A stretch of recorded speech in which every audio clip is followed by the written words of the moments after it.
আজকে আমি একটা নতুন ইসেকাই অ্যানিমে এক্সপ্লেন করতে চলেছি। তো গল্প শুরু হয় এক ম্যাজিক্যাল দুনিয়া থেকে, যা ৯টি ভিন্ন জাতি ভাগ করে শাসন করত, যারা হচ্ছে ড্র্যাগনয়েড, এলফ, আভনোজ, dwarfs, demons, dark elves, centaurs, beast folk এবং হিউম্যানস। এই হিউম্যানসদের মধ্যেই জন্মেছিল একজন তরুণ অ্যাডভেঞ্চারার, যার নাম ছিল লাইট, যার স্বপ্ন ছিল তার পরিবারকে একটি ভালো জীবন দেওয়া। লাইট নিজের জন্মস্থানকে বিদায় জানিয়ে টাকা আর শক্তির খোঁজে যাত্রা শুরু করে। যখন সে এক বড় শহরে পৌঁছয়, তখন ভিড় তাকে ধাক্কা দিতে থাকলেও সে থামে না। সে অ্যাডভেঞ্চারার্স গিল্ড খুঁজতে থাকে। অবশেষে যখন সে গিল্ডে প্রবেশ করে, তখন রিসেপশনিস্ট তাকে স্বাগত জানিয়ে জিজ্ঞেস করে সে কি নতুন অ্যাডভেঞ্চারার হিসেবে রেজিস্টার করতে চায় কিনা। লাইট এটা শুনে মাথা নাড়ে। তখন রিসেপশনিস্ট বোঝায় যে লাইটের সবথেকে নিচের র্যাঙ্ক এফ র্যাঙ্ক থেকে শুরু করতে হবে। এরপর সে জানতে চায় লাইটের কি কোনো স্পেশাল অ্যাবিলিটি আছে। লাইট জানায় যে তার কাছে আনলিমিটেড গাচা অ্যাবিলিটি আছে, যার মাধ্যমে সে র্যান্ডম কার্ড আনতে পারে। ডেমনস্ট্রেশন হিসেবে লাইট একটি ভাঙা কাটা চামচ এনে দেখায়। এটা দেখে রিসেপশনিস্ট অবাক হয়ে যায়। এটা দেখে লাইট লজ্জা পেয়ে প্রমাণ করতে চায় যে সে শুধু সিলভারের চামচ আনতে পারে না। কিন্তু পরের রোলগুলোতে শুধু পচা আপেল আর বাসি রুটি বের হয়। লাইট হতাশ হয়ে পড়ে যে ঠিক এই সময়ই তার ভাগ্য তাকে ছেড়ে দিল। আর রিসেপশনিস্টও নিশ্চিত করে দেয় যে লাইটের র্যাঙ্ক সত্যিই এফ র্যাঙ্ক। অ্যাডভেঞ্চারার কার্ড পাওয়ার পর লাইট কোয়েস্ট সম্পর্কে জানতে চায়। রিসেপশনিস্ট তাকে জব বোর্ডের দিকে ইশারা করে, কিন্তু জব পোস্টগুলো দেখে লাইট অস্বস্তিতে পড়ে যায়। আর রিসেপশনিস্ট এটা দেখে বুঝে যায় যে লাইট পড়তে জানে না। তাই রিসেপশনিস্ট নিজেই জব পোস্টগুলো পড়ে শোনায়। লাইট বিরক্তিকর কাজগুলো খুশি মনে করতে রাজি হয়ে যায়। একদিনের কঠোর পরিশ্রমের পর অবশেষে লাইট এতটা উপার্জন করতে পারে যে একটি ঘর ভাড়া নিতে পারে। কিন্তু ঠিক তখনই বিস্ট ফোকদের একটি গ্যাং তাকে ধাক্কা মেরে ফেলে দেয় এবং তারা লাইটকে বুলি করতে শুরু করে। তাদের লিডার লাইটের টাকা নিয়ে নেয় এবং লাইটের দয়া ভিক্ষা চাওয়া শুনে জোরে হেসে ওঠে। তারপর লাইটকে একটি শক্তিশালী আবার কাঠ মারে। আর উলফম্যান লাইটকে অপমান করে তার গ্যাং নিয়ে হাসতে হাসতে চলে যায়। আর ভিড়ও লাইটের ওপর খেয়াল করে না। কিন্তু তখনই এক দয়ালু এলফ এসে তাকে উঠতে সাহায্য করে। চারপাশে অ্যাডভেঞ্চারারদের দেখে লাইট ভয় পেয়ে পিছিয়ে যেতে থাকে। এলফ তাকে আলতো করে জড়িয়ে ধরে শান্ত করে, যদিও পথচারীরা দাঁড়িয়ে লাইটের উপহাস করতে থাকে। লাইট অবাক হয় যে এত সুন্দর এলফ তার জন্য নোংরা হলো। এলফ লাইটকে দাঁড়াতে সাহায্য করে। এটা দেখে লাইটের তার উপর ভরসা হয়। এরপর সেই অ্যাডভেঞ্চারাররা নিজেদের পরিচয় দেয় কনকর্ডস ট্রাইবের দলের সদস্য হিসেবে। একজন বিস্টম্যান গেরু জানায় যে তাদের টিমে ৯টি জাতির প্রত্যেকটির প্রতিনিধি রয়েছে। তখন এলফ নিজের নাম বলে, আমার নাম সাশা, এবং বাকি সদস্যদের পরিচয় করিয়ে দেয় যে এই হলো ড্রাগো, ডিয়াবলো, ওবোরো, নানো, সায়ান এবং সান্টোর। এখন তাদের দলে শুধু হিউম্যান প্রতিনিধি ছিল না, আর লাইট বুঝতে পারে যে সেই হারিয়ে যাওয়া অংশটি সে নিজেই। তখন গেরু হাত বাড়িয়ে তাকে দলে যোগ দিতে আমন্ত্রণ জানায়। আর লাইট এটা দেখে একটু অবাক হয় যে প্রথমবার কেউ তাকে নিজের প্রয়োজন বলে মনে করেছে। অবশেষে সে খুশি মনে আমন্ত্রণ গ্রহণ করে। কিছুদিন পর লাইট তার নতুন টিমের সাথে অ্যাবিস নামের একটি গুহা বা ডানজেন এক্সপ্লোর করতে বের হয়। হঠাৎই একটি বিশালাকার ওয়ার্ম তাদের ওপর আক্রমণ করে, কিন্তু গেরু সেটিকে কেটে মেরে ফেলে।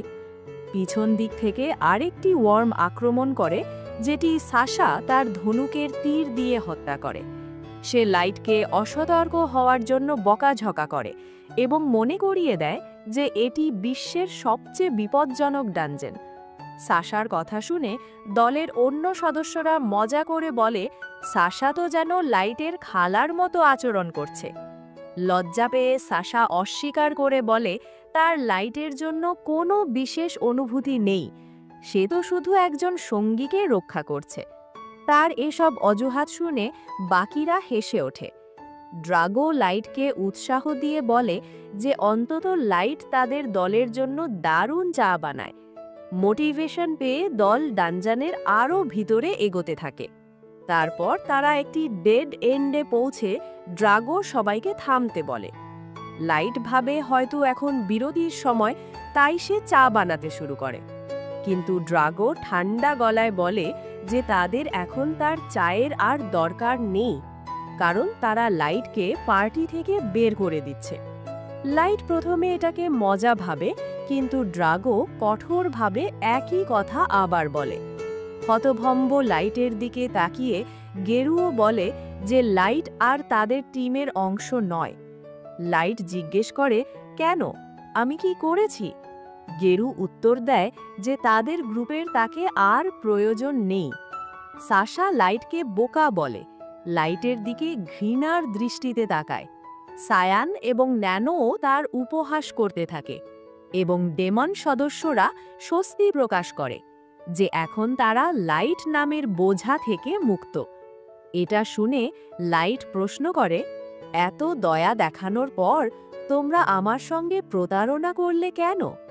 তখন গেরু সত্যিটা ফাঁস করে, সবটাই ছিল একটা অভিনয়, লাইটকে দলে আনার জন্য সাজানো নাটক। লাইট অবাক হয়ে ভাবে, এত শক্তিশালী একটি দল আমার থেকে কি চায়? ড্রাগো ব্যাখ্যা করে, তারা ভেবেছিল লাইটের অ্যাবিলিটি তাকে ওভারপাওয়ার্ড বানাবে, কিন্তু তোমার অ্যাবিলিটি তো একেবারে ফালতু। এটা শুনে লাইট স্বীকার করে যে তার আনলিমিটেড গাচা অ্যাবিলিটি কখনো কাজে আসেনি। তখন গেরু বলে, তুই একজন ট্যালেন্টহীন হিউম্যান ছাড়া আর কিছু নয়। এমনকি সাশাও স্বস্তি পেয়ে বলে, এখন আমি নিজের মাস্টারের সাথে বিয়ে করতে পারবো। এখন আর আমার এই বোকা ছেলের সঙ্গে প্রেমের অভিনয় করতে হবে না। এই সত্যি জানতে পেরে লাইট ভেঙে পড়ে। ঠিক তখনই ড্রাগো সিদ্ধান্ত নেয় এখন সব শেষ করে ফেলা উচিত। সে গেরুকে লাইটকে মেরে ফেলতে বলে। তখনই লাইট প্রথমবার সত্যিকারের মৃত্যুর হুমকি অনুভব করে। দলের বাকি সদস্যদের শত্রুতা ভরা চোখ দেখে লাইট বুঝে যায় তারা এখন তাকে মেরে ফেলবে, যাতে ভবিষ্যতে সে শক্তিশালী হয়ে তাদের ওপর প্রতিশোধ না নিতে পারে। গেরু তার ধারালো পাঞ্জা বের করে লাইটের গালে আঘাত করে। রক্ত ঝরতে দেখে লাইট হতবাক হয়ে যায়, আর দলের সদস্যরা শুধু দাঁড়িয়ে দেখতেই থাকে।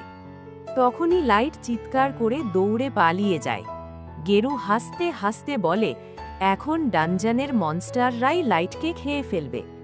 আর ঠিক তখনই সাশা একটি তীর চালিয়ে লাইটের পায়ে মারে, যাতে লাইট পালাতে না পারে। ব্যথায় কাঁপতে কাঁপতে লাইট মাটিতে পড়ে যায়, আর গেরু তার অবস্থা দেখে মজা পায়। সে লাইটের পেটে লাথি মারে এবং তারপর নির্মমভাবে পিটানো শুরু করে। কিন্তু সাশা তখনই তাকে থামায়। সে মনে করিয়ে দেয় যে লাইটের মৃত্যুকে অ্যাক্সিডেন্টের মতো দেখাতে হবে। গেরু শেষ আঘাত করার জন্য তার পাঞ্জা তোলে। লাইট বাঁচার জন্য কোনো মতে প্রাণের জন্য লড়াই করতে চায়। তার যন্ত্রণা দেখে গেরু আনন্দ পায়। হঠাৎ লাইটের হাত একটি টেলিপোর্টেশন ট্র্যাপে পড়ে যায়। ড্রাগো চিৎকার করে বলে, গেরু, ট্র্যাপটি চালু হওয়ার আগে লাইটকে শেষ করে দে। কিন্তু ট্র্যাপ অ্যাক্টিভ হয়ে লাইলকে অ্যাবিসের সবচেয়ে গভীর অংশে নিরাপদে পাঠিয়ে দেয়। লাইট যখন সচেতন হয়, সে নিজেকে ডানজানের অন্য জায়গায় পায়। ব্যথায় লাইট ভাবতে থাকে, আমি কিছুক্ষণ বাঁচলেও কোনো মনস্টার আমাকে খেয়ে ফেলবে। ঠান্ডা গুহার পরিবেশ লাইটের তার প্রিয় পরিবারের কথা মনে করিয়ে দেয়, আর সে কেঁদে ওঠে। আর তার মনে পড়ে প্রথমবার দেখা কনকর্ড কত দয়ালু ছিল, কিন্তু এখন সেই একই মানুষগুলো এত নিষ্ঠুর কিভাবে হয়ে গেল। তাদের প্রতারণার কথা মনে করে লাইটের অনেক রাগ হয়। সে এখন বুঝতে পারে না এত শক্তিশালী মাস্টার এবং কনকর্ডের লিডারদের মতো পাগল মানুষগুলোর মধ্যে সে কিভাবে ফেঁসে গেছে। ধীরে ধীরে লাইটের বিভ্রান্তি রাগে পরিণত হয় এবং সে প্রতিশ্রুতি দেয় যে সে প্রতিশোধ নেবে। লাইট উঠে দাঁড়ায়, ঠিক তখনই সে পিছনের দিকে ঠান্ডা অনুভব করে। লাইট ঘুরে দেখে একটি লেভেল 1000-এর মিথিক্যাল বিস্ট তার পিছনে দাঁড়িয়ে আছে। লাইট অবাক হয়ে বলে, এত শক্তিশালী মনস্টার এখানে কি করছে? তখনই সে বুঝতে পারে ট্র্যাপ তাকে অ্যাবিসের সবচেয়ে গভীর অংশে নিয়ে এসেছে, আর মনস্টারটি তার দিকে এগোয়। লাইট পালানোর চেষ্টা করে। সে বারবার তার আনলিমিটেড গাচা অ্যাবিলিটি ব্যবহার করতে থাকে এবং কিছু চমৎকার ঘটার জন্য দোয়া করে। শেষমেশ লাইটের চেষ্টার পর একটি বিশাল ম্যাজিক সার্কেল তৈরি হয়।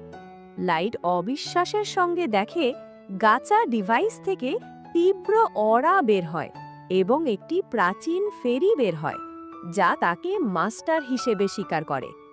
সেই রহস্যময় ফেরি মনস্টারকে কেটে ফেলে।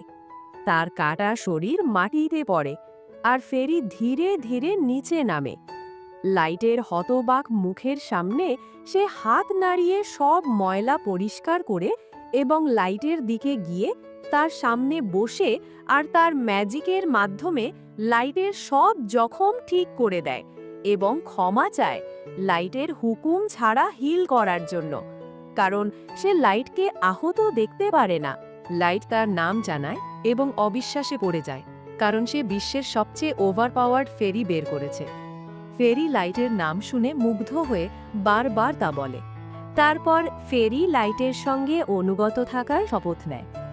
লাইট যখন তার নাম জানতে চায়, ফেরি জানায় তার নাম 9999 লেভেলে এভার সিকিং মেড মে।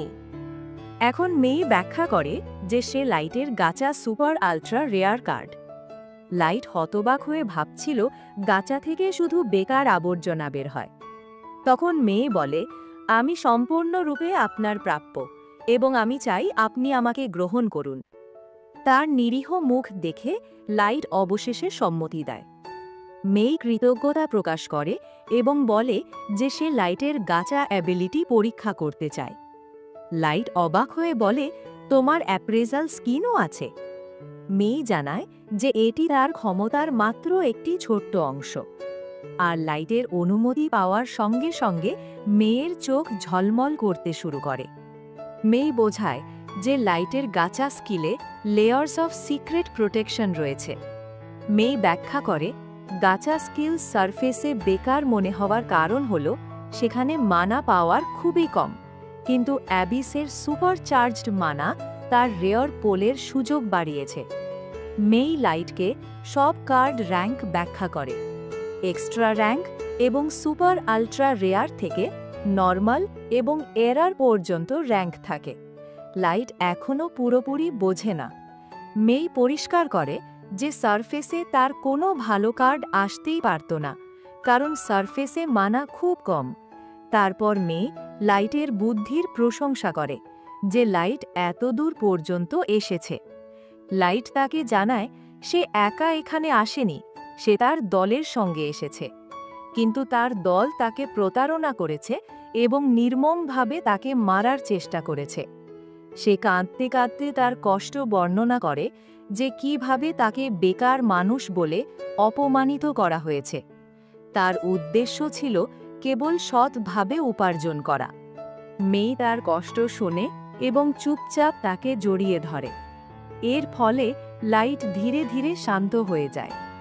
মে বলে, আমি আপনার কষ্টের গভীরতা পুরোপুরি বুঝতে পারবো না, কিন্তু ওই লোকদের শাস্তি দিতে আমি আমার সব শক্তি ব্যবহার করে দেব। মে শপথ নেয় যে সে সব শত্রুকে তার সামনে নিয়ে দাঁড় করাবে। তখন লাইট তাকে থামিয়ে বলে, আমি এত নির্মম হতে চাই না। আমি স্বীকার করি যে এই পরিস্থিতির জন্য আমার নিজস্ব দুর্বলতা দায়ী। তাই আমি তোমার শক্তি ভুলভাবে ব্যবহার করব না। এখন লাইট প্রতিজ্ঞা করে যে সে নিজেই শক্তিশালী হবে এবং নিজের হাতেই ওই লোকদের শাস্তি দেবে। লাইট মনে করে মে তার কথাগুলো বিশ্বাস করবে না, কিন্তু মে বিনা দ্বিধায় তার ইচ্ছাকে সমর্থন করে এবং মে বলে, আমি আপনার ক্ষমতায় সম্পূর্ণ বিশ্বাস রাখি। এটা শুনে লাইট হাসে আর মেইও এটা দেখে হাসে। এরপর লাইট গাচা অ্যাবিলিটি ব্যবহার করে ইনফাইনাইট মানায় ভরা অ্যাবিসে জায়েন্ট ম্যাজিক সার্কেল তৈরি করে এবং তার আল্টিমেট টুল বের করতে থাকে। তারপর আমাদের ৩ বছর পরের দৃশ্য দেখানো হয়, যেখানে লাইট ডানজানের ভিতরে একটি ক্যাসেল তৈরি করে ফেলেছিল। এটা দেখে সবাই অবাক হয়ে যায় এবং খুশিও হয়, এবং সেখানে উপস্থিত মেয়েরা লাইটকে এত পছন্দ করত যে প্রতিদিনই তারা লাইটের প্রশংসা করত। কেউ কেউ এতটাই পাগল হয়ে গিয়েছিল যে তারা লাইটের পায়ের ঘ্রাণ পর্যন্ত অনুভব করার কথা ভাবত। লাইটের সেবক মেই এই সব দেখে বেশ বিরক্ত হয়ে উঠেছিল। তার এত চিল্লাচিল্লি মোটেও ভালো লাগছিল না। কিন্তু লাইট খুব শান্ত ছিল। সে জানত এটা শুধু তাদের ভালোবাসা, এর চেয়ে বেশি কিছু না। তারপর তারা ডানজান থেকে বেরিয়ে এলো। সবাই লাইটকে বারবার ধন্যবাদ জানানো শুরু করে, কারণ এখন লাইট দেশের প্রায় জাতীয় নায়ক হয়ে উঠেছে। শহরের অনেক কাজ এখন তার দায়িত্বে, আর গত ৩ বছরে জনসংখ্যা এত বেড়ে গেছে যে পুরো সিস্টেমটা নতুন করে সাজানোর দরকার ছিল। লাইট জানতে চাইল তার পুরনো সঙ্গীরা এখন কি করছে। তখন মেই জানালো সবাই নিজেদের মিশনে বেরিয়ে গেছে। আয়োকি এখন ওপরের অঞ্চলগুলো অনুসন্ধান করছে এবং মানচিত্র তৈরি করছে। যদিও আশেপাশের জঙ্গলে ভয়ঙ্কর মনস্টার ভরা, কিন্তু এক জিনিয়াস টেমারের জন্য এটা বড় কোনো ব্যাপার না। তখন লাইট জিজ্ঞেস করে, এলির কি খবর, সে কি এগোচ্ছে? মেই বলে, এলি ক্রমাগত কঠোর পরিশ্রম করছে, নতুন নতুন ম্যাজিক তৈরি করছে এবং নিজের বড় পরিকল্পনা পূরণের চেষ্টা করছে। তারপর লাইট মিজোনার কথা জানতে চায়। তখন মেই জানালো সে আগের মতোই ক্যাসেলের বাগানে পাহারা দিচ্ছে। সে হ্যান্ড টু হ্যান্ড কমব্যাটের বিশেষজ্ঞ, কিন্তু সহজেই মনোযোগ হারিয়ে ফেলে। এর পরের দৃশ্যে লাইটের ক্যাসেলের ভিতরের সিন দেখানো হয়, যেখানে দরজার সামনে জ্যাক দাঁড়িয়েছিল। মেই জ্যাককে দেখে একটু বিরক্ত হয়, কারণ জ্যাক যখনই লাইটের সঙ্গে কথা বলতো খুবই বাজে আচরণ করত। কিন্তু লাইট এতে কিছু মনে করত না, কারণ লাইট জ্যাককে নিজের বড় ভাইয়ের মতো ভাবত। তখন লাইট ঠিক করলো আজ একটু ট্রেনিং করবে, যাতে নিজের ঘুষিগুলো আরও শক্তিশালী করা যায়। ট্রেনিংয়ের সময়ে সে জ্যাকের পেটে সরাসরি ঘুষি মারে। তখন জ্যাক এটা দেখে মুগ্ধ হয়ে যায়, কিন্তু জ্যাক জানত এই আঘাতে তার কিছুই হবে না, কারণ তাকে আয়রন ব্লাড ব্যারিকেড বলা হতো। লাইটের এই ঘুষিতে অন্য কেউ হয়তো মারা যেত, কিন্তু জ্যাকের কিছুই হয় না। দুজনেই একে অপরের সঙ্গে লড়াই করতে লাগলো। ওদিকে মিজুনা ক্যাসেলের করিডোর দিয়ে যাচ্ছিল। তখন সব মেয়ে তাকে দেখে সালাম জানালো এবং বিভিন্ন জায়গা পরিষ্কার করতে বলল। এক রুমের দরজায় কড়া নেড়ে সে দেখল ভিতরে মেয়েই ছিল। মিজুনা জিজ্ঞেস করল, তুমি মাস্টার লাইটের ঘরে কি করছো? মেয়ে উত্তর দেয়, আমি পাহারা দিচ্ছি। মিজুনা অবাক হয়ে বলে, যদি লাইট এখন জ্যাকের সঙ্গে ট্রেনিং করছে, তাহলে তুমি এখানে কেন? মেই একটু লজ্জা পেয়ে বলে, আমি শুধু মাস্টারের ঘরটা পরিষ্কার করছিলাম। মেয়েদের নিয়ম অনুযায়ী আমি ফাঁকা বসে থাকতে পারি না, তাই ঘরটা গুছিয়ে নিচ্ছিলাম। মিজুনা কিছু না বলে ঘরে ঢুকে যায় এবং দেখতে পায় বিছানাটা এই মাত্র ব্যবহার করা হয়েছে। মেই বোঝায়, এটাই আমার পরিষ্কার করার পদ্ধতি। মিজুনা তার কাজ দেখে অবাক হয়ে জিজ্ঞেস করে, তুমি এটা কিভাবে করলে? মেই হেসে বলে, এটা আমার ট্রেড সিক্রেট, যা আমি কাউকে বলতে পারবো না। মিজুনা তার দক্ষতায় ইমপ্রেস হয়ে যায়। এটা দেখে মেই স্বস্তির নিঃশ্বাস ফেলল, কারণ মিজুনা কিছু টের পায়নি। আসলে মিজুনা সেখানে এসেছিল শুধু অন্য মেয়েদের চাওয়া কিছু জিনিস দিতে। সব মেয়েরা লাইটের ঘর পরিষ্কার করতে চেয়েছিল, আর এটা তোমার দায়িত্ব, কারণ তুমি হেড মেইড। মেই তাকে কিছু টাকা দেয় যাতে সে কিছু কিনতে পারে। মিজুনা টাকা পেয়ে হাসি মুখে বেরিয়ে গেল এবং পথে অনেক মিষ্টিও কেনে। এরপর হাঁটতে হাঁটতে তার দেখা আয়োকির সঙ্গে হয়। মিজুনা জিজ্ঞেস করে, তুমি কি জঙ্গলের অনুসন্ধানে যাওনি? কিন্তু আয়োকি শুধু ম্যাও বলে জবাব দেয়, যা দেখে মিজুনা কনফিউজড হয়ে যায়। তখন তার মনে পড়ে যে আয়োকিকে পরে সামন করা হয়েছিল, কিন্তু তারপরেও বয়সে আয়োকি মিজুনার থেকে বড় ছিল। কিছুক্ষণ পরে আয়োকি একটা কাগজ দেখালো, যেখানে লেখা ছিল কোনো মনস্টার পাওয়া যায়নি। সে মেইর দেওয়া মানচিত্রের অংশ সম্পূর্ণ করে এখন শুধু রিপোর্ট দিতে এসেছে। রিপোর্ট দেওয়ার পর সে আবার পাহারায় বেরিয়ে গেল। ক্যাসেলের আরেক অংশে পৌঁছে মিজুনা ডোরিওকিকে ডাকল, আর সবকিছু পরিষ্কার পরিচ্ছন্ন দেখে মিজুনা লাইটের সিংহাসনে বসে পড়ল। হাত দিয়ে সে ব্যাকরেস্টটা আলতোভাবে ছুঁয়ে বলল, যদি লাইট এখানে থাকতো। কিন্তু হঠাৎ তার শক্তির কারণে সিংহাসনের একটা অংশ ভেঙে যায়। এটা দেখে মিজুনা ভয় পেয়ে দ্রুত ভাঙা অংশটা জুড়ে দিয়ে সেখান থেকে পালিয়ে যায়। দৃশ্য আবার ফিরে এলো লাইট ও জ্যাকের লড়াইয়ে। অনেকক্ষণ যুদ্ধের পর জ্যাক বলল, এবার থামি, চলো একটু গোসল করে আসি। লাইটও রাজি হয়ে যায়। দুজনেই হট স্প্রিংয়ে গোসল করতে লাগলো। তখন জ্যাক খুব খুশি ছিল এবং নিজের মাস্টারের প্রশংসা করছিল। তুমি এখন নিজের শরীরকেই অস্ত্রের মতো ব্যবহার করতে শিখে গেছো। লাইট ধন্যবাদ জানালো, কারণ সে জানত এটা জ্যাকের ট্রেনিং ছাড়া সম্ভব হতো না। তখন জ্যাক বলল, অ্যাবিসের কিছু অংশ এখনও তোমার বিরোধিতা করে। এর মানে সারফেসের ওপরে এখনও অনেক রহস্য বাকি। লাইট ভাবে এই পৃথিবী তার কাছে এখনও অদ্ভুত আর অজানা ছিল। যেদিন তাকে লাথি মেরে দল থেকে বের করে দেওয়া হয়েছিল, সেই দিন থেকে তার ভেতরে গভীর রাগ জন্মাতে লাগল। সে শপথ করল সে আর কখনো নিজের গার্ড নামাবে না। লাইট প্রতিজ্ঞা করল নিজের প্রতিশোধের আগুন সে জীবনের শেষ দিন পর্যন্ত জ্বালিয়ে রাখবে। অন্য দৃশ্যতে মেয়ে তার মেয়েদের ডাকে। সে জিজ্ঞেস করে, তোমাদের মধ্যে কে সেই চিঠি লিখেছিলে? সবাই অস্বীকার করে। তখন মেয়ে নিজে চিঠিটা পড়ে শোনায়, আর বাকিরা হতবাক হয়ে যায়। তারা ক্ষমা চেয়ে বোঝাতে থাকে যে তাদের উদ্দেশ্য খারাপ ছিল না, তারা শুধু মেয়ের কাজ হালকা করতে চেয়েছিল, কারণ তারা জানত মেয়ে সব সময় ব্যস্ত থাকে। মেয়ে রেগে যায়, কারণ বাকিরা সরাসরি তার সঙ্গে কথা না বলে মিজুনার মাধ্যমে সেই চিঠি পাঠিয়েছিল। তাদের মধ্যে এক মেয়ে ভয়ে কাঁপছিল, কারণ সে বুঝতে পেরেছিল এমন অনুরোধ করা উচিত হয়নি। মেয়ে ঠিক করে আর কোনো দাবি সে মেনে নেবে না।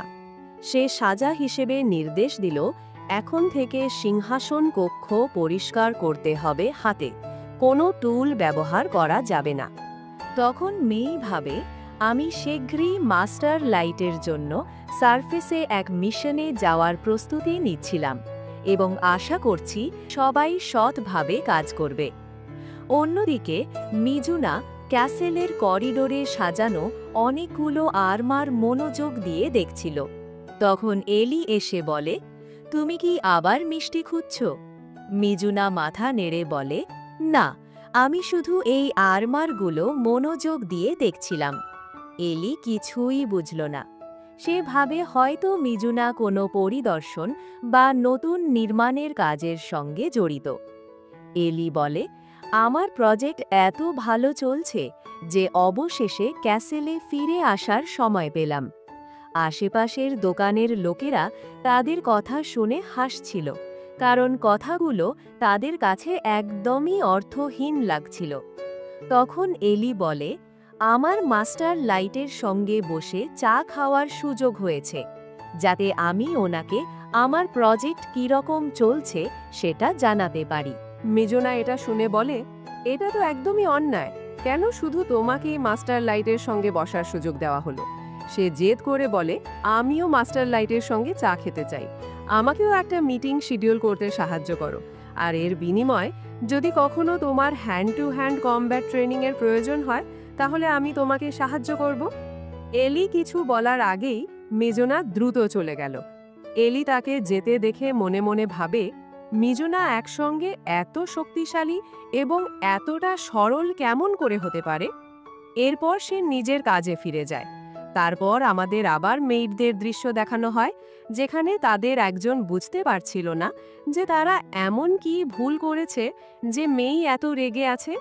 তাদের মনে হচ্ছিল মেইর ম্যানেজমেন্ট স্টাইল ভালো না।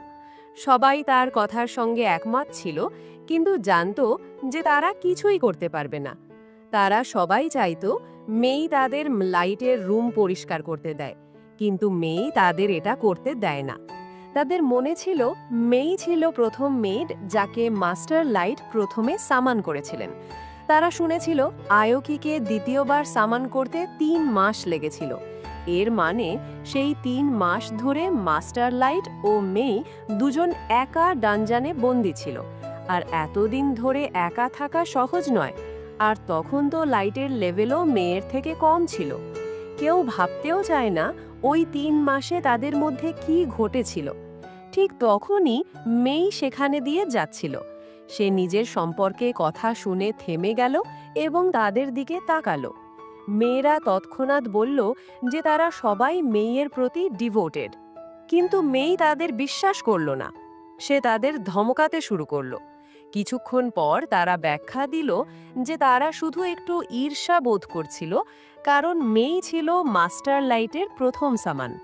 এটা শুনে মেই বলে, ওই 3 মাস যখন আমরা একা ছিলাম, তখন লাইট সারাদিন শুধু মার্শাল আর্টসের বই পড়তো।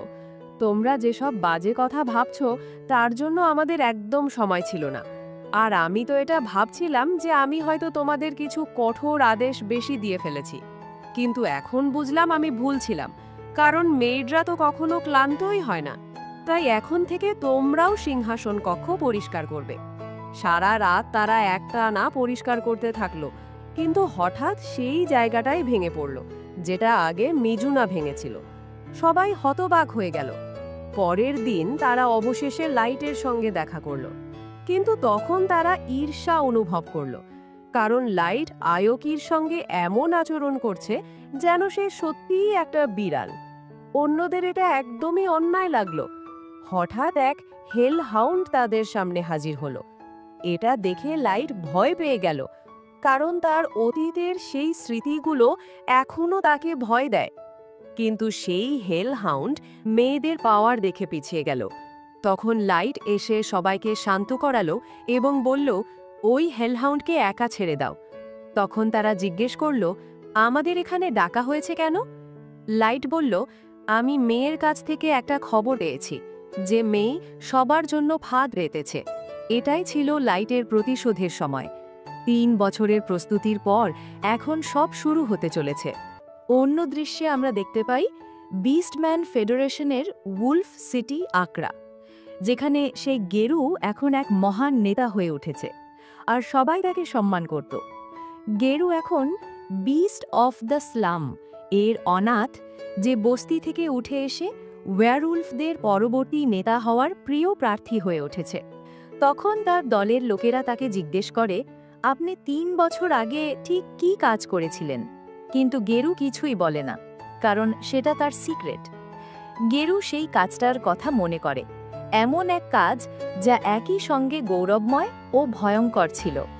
এক মানব শিশুকে হত্যা করার চুক্তি, যাকে মাস্টার ভাবা হচ্ছিল। সেই চুক্তি সবাইকে ধনী করে তুলেছিল, কিন্তু সেই ছেলেকে তারা খুঁজে পায়নি, কারণ সে টেলিপোর্ট করে অন্য কোথাও চলে গেছে। গেরুর সম্পূর্ণ বিশ্বাস ছিল ওই ছেলেটা ওই রকম আঘাতের পর বাঁচতে পারেনি, বিশেষ করে ওই জায়গায়। তবুও সে আজও বুঝতে পারে না আসলে এই মাস্টার্স কারা, যাদের জন্য পৃথিবীর সব জাতি এত মরিয়া হয়ে আছে। তখন গেরু ভাবে, আমার কি এই রহস্যের গভীরে যাওয়া উচিত? কিন্তু সে জানত এটা এক ভয়ঙ্কর পথ।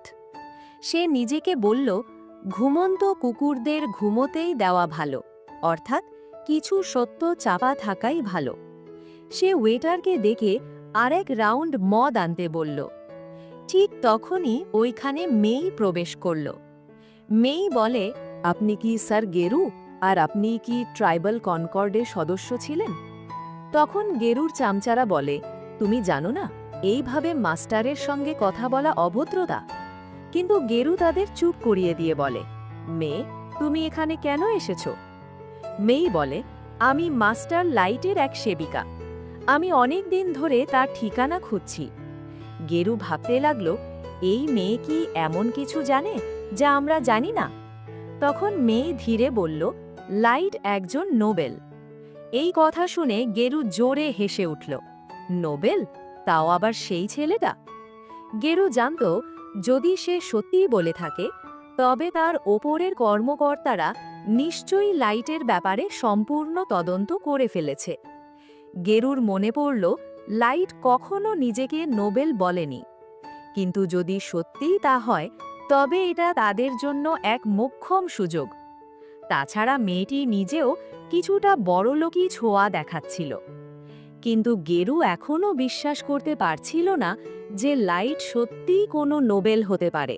মেয়ে জানালো যে, আমি লাইটকে সব জায়গায় খুঁজে ফেলেছি এবং সম্প্রতি জানতে পেরেছে যে লাইট কিছু অ্যাডভেঞ্চারারের দলের সঙ্গে জড়িয়েছে এবং এখন সে অ্যাবিস পার করেছে। তখন মেয়ে বলে, আমাকে এখন সেই জায়গায় নিয়ে চলো যেখানে শেষবার লাইটকে দেখা গিয়েছিল। গেরু বুঝতে পারল এটা হয়তো কোনো ফাঁদের অংশ হতে পারে। তবুও মেয়েটির কাছে প্রচুর সোনা দেখে মনে হলো সে হয়তো বোকা এক মানুষ। তখন গেরু সিদ্ধান্ত নিল সে তাকে ওই স্থানে নিয়ে যাবে, টাকা পয়সার জন্য নয়, বরং তার পুরনো বন্ধু লাইটের স্মৃতির জন্য। সে সবচেয়ে বিশ্বাসযোগ্য লোকজন ডেকে বলল যে তারা সবাই সেই স্থানে যাবে। দৃশ্য পাল্টে গুহার ভিতরে যায়। গেরুর মনে আর একটা উদ্দেশ্য ছিল। সে ভাবে ফিরে এসে এই মেয়ের সঙ্গে একটু সিস্টেম করে তাকে মেরে ফেলব। অবশেষে তারা সেই স্থানে পৌঁছায় যেখানে শেষবার লাইটকে দেখা গিয়েছিল। গেরু বলে, একদিন হঠাৎই একটি মনস্টার ওই ছেলেটার ওপর আক্রমণ করে। সে আহত হয়ে একটি টেলিপোর্টেশন ফাঁদে পড়ে যায় এবং তাকে আর কখনো দেখা যায়নি। তখন মেয়ে মাটিতে বসে কেঁদে বলল, আমি যদি তখন তার পাশে থাকতাম তাহলে এমন কখনো হতো না। মেয়ে জোরে কাঁদতে লাগল। গেরু ভাবল, এই মেয়ে এইসব কি করে জানে?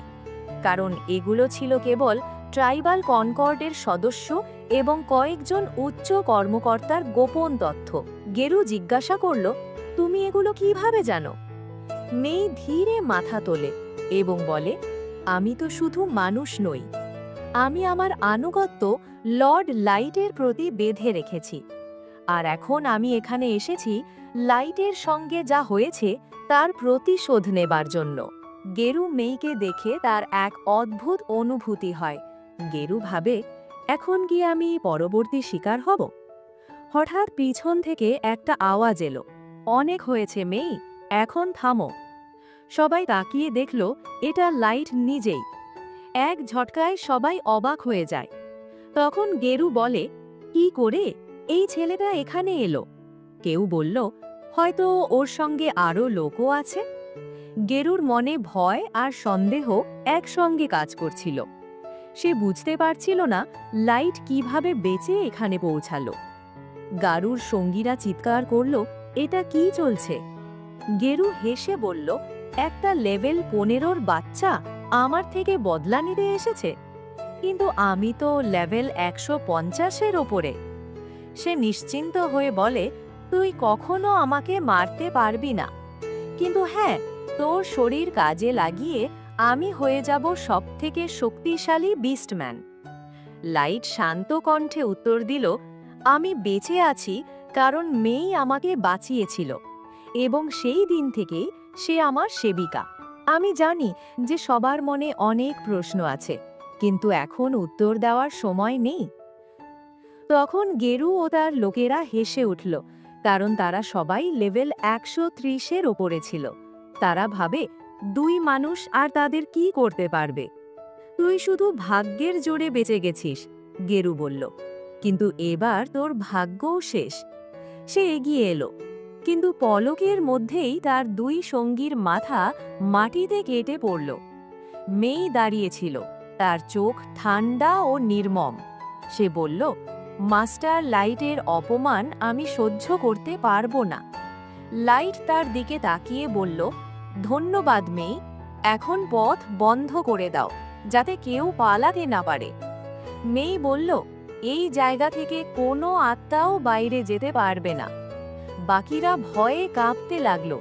তখন গেরু বলল, এটা কেবল একটা সারপ্রাইজ অ্যাটাক ছিল, তাই ভয় পাওয়ার কোনো দরকার নেই। লাইট বুঝতে পারে গারু আজও বদলায়নি, সে এখনো মানুষকে নীচ জাতি ভাবে। গেরু বলে, মানুষেরাই সব সময় দুর্বল ছিল এবং থাকবেও, তাদেরকে আমি আবর্জনার মতো দেখি। লাইট লক্ষ্য করল যে প্রতিটি জাতির জন্য একটা আলাদা লেভেল ক্যাপ নির্ধারিত আছে, এই কারণেই মানুষকে অবহেলা করা হয়। তখন গেরু বলে, আজকে আমি তোর জায়গা দেখাবো।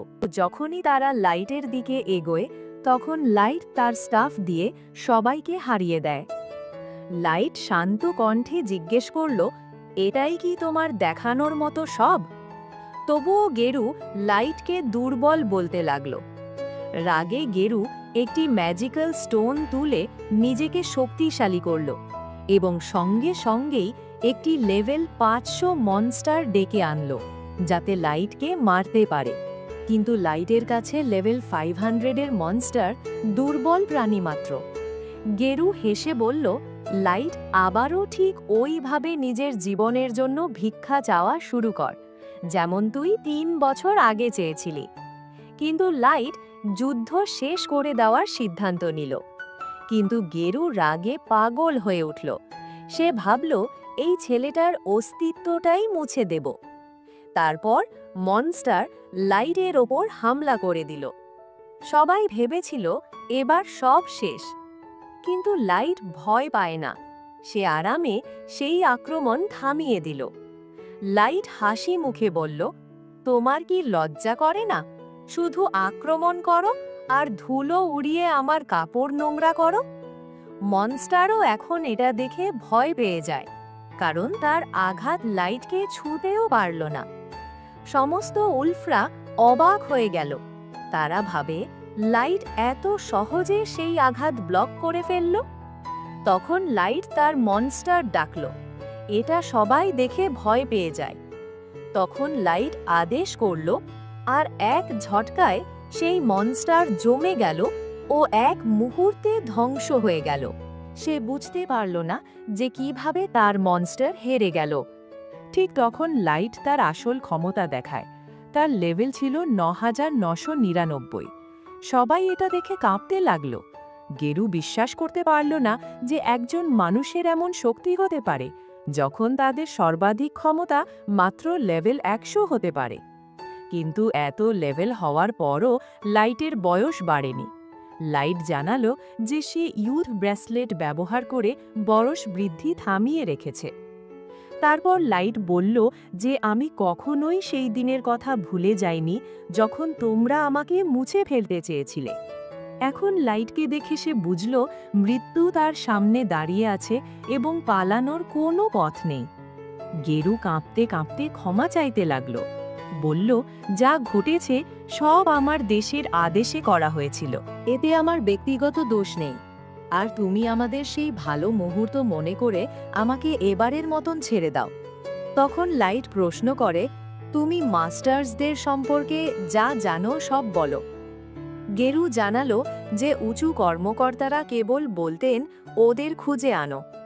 লাইট জিজ্ঞেস করল, যখন তারা বুঝল আমি তাদের মতো না, তখন আমাকে কেন মেরে ফেলার হুকুম দিল? কিন্তু গেরু বলল, আমি কিছুই জানি না। কিন্তু যখন বাকি চামচারা কিছু বলার চেষ্টা করে, ঠিক তখন মেই বিন্দু মাত্র দ্বিধা না করে তাদের কেটে ফেলল। সবকিছু এক পলকে শেষ হয়ে গেল। গেরু এটা দেখে ভয় পেয়ে গেল। তখন লাইট প্রশ্ন করল, যুদ্ধ হয় তাহলে কি আমি উচ্চ জাতিদের হারাতে পারবো? গেরু ভয়ে সত্যটি বলে দিল। লাইট, তুমি শক্তিশালী হলেও শেষ পর্যন্ত তুমি তো একজন মানুষই। তাদের কাছে শতাব্দীর সংগৃহীত অসংখ্য অস্ত্র, আর্মার ও অসংখ্য শক্তিশালী আইটেম আছে। লাইট শান্তভাবেই বলল, সে এটা আগে থেকেই জানে যে একার শক্তিরও সীমা আছে। তবুও আমার আরও কিছু প্রশ্ন রয়ে গেছে এবং আমি চাই তুমি সঙ্গে চলো। লাইট তাকে নিজের চেম্বার দেখালো। সেখানে সে তার সম্পূর্ণ যুদ্ধ বাহিনী তুলে ধরল। মানুষ ও মনস্টার সবই তার নিয়ন্ত্রণে। গেরু ভয়ে দ্রুত অসহায় হয়ে প্রস্রাব করে ফেলল। লাইট এটা দেখে তাকে বলে, তুমি যা আমার সঙ্গে করেছ তার পুরস্কার হিসাবে আমি তোমাকে মৃত্যুর চেয়েও খারাপ জীবন দেব। সে লাইটের আর্মির লেভেল দেখে ভাবে, আমরাই এই রাক্ষসকে জন্ম দিয়েছি, আর এখন আমি কিছুই করতে পারবো না। তার চোখ দিয়ে পানি পড়া শুরু করে। তারপর সে লাইটকে বলে, তুমি কি নিজেকে ঈশ্বর বানাতে চাও? লাইট এটা শুনে হাসে। তার এই চিন্তা আগে আসেনি, কিন্তু এখন সে ভেবে দেখে যে সে চাইলে এখন এই দুনিয়াকে যেরকম মন চায় সেরকম নিয়ন্ত্রণ করতে পারে। কিন্তু এখন সময় হয়ে গেছে সারফেসে যাওয়ার। তারপর কয়েক মাস কেটে যায়। অবশেষে লাইট ডানজন থেকে বেরিয়ে আসে। তার সঙ্গীদের নিয়ে সে এখন নিজের পুরনো গ্রামের দিকে যায়, এই আশায় যে সে তার পরিবারকে দেখাতে পারবে যে এখন সে এত শক্তিশালী হয়েছে যে চিরকাল তাদের রক্ষা করতে পারবে। কিন্তু যখন সে গ্রামে পৌঁছায়, লাইট অবাক হয়ে যায়, কারণ তার গ্রাম ধ্বংসস্তূপে পরিণত হয়ে গেছে। সে তার বাড়ির দিকে দৌড়ায়। সে নিজের চোখের ওপর বিশ্বাস করতে পারে না এবং মাটিতে পড়ে যায়। তখন মেই এবং বাকিরা লাইটকে শান্ত করিয়ে বলে, মাস্টার, যারা এসব করেছে তাদের থেকে আমরা প্রতিশোধ নেবই। এখন লাইটের কাছে কেবল একটাই আশা রয়ে গিয়েছিল। যখন তারা গ্রামে মরা শরীরগুলোর খোঁজ করে, তখন তারা লাইটের পরিবারের মৃতদেহ পায় না। এটা দেখে লাইট খানিকটা আশা পায়। হয়তো তার পরিবার সেই রক্তাক্ত আক্রমণ থেকে বেঁচে গেছে এবং কোথাও লুকিয়ে আছে। কয়েক সপ্তাহ পর লাইট আবার ওই ধ্বংস হওয়া গ্রামে ফেরার সিদ্ধান্ত নেয়, কারণ আগেরবার সে এতটাই ভেঙে পড়েছিল যে সম্ভবত বহু জরুরি জিনিস তার চোখ থেকে ছুটে গেছে। আর এবার তার সাথে ছিল এক আর্মারধারী নাইট গোল্ড এবং এক অ্যাসাসিন নিমুমু। গ্রামটির দৃশ্য আবারও দেখে লাইটের ভিতরে আবার ভয় জাগে, কিন্তু সে নিজেকে সামলায়। লাইট তার সঙ্গীদের সাহায্যে মারা যাওয়া গ্রামবাসীদের জন্য বহু কবর বানায় এবং তাদের ওপর ফুল দেয়। তখনই তার ধারণা হয় যে এই আক্রমণটি হয়তো অন্য কোনো জাতির অ্যাডভেঞ্চারারের দলের দ্বারা করা হয়েছে।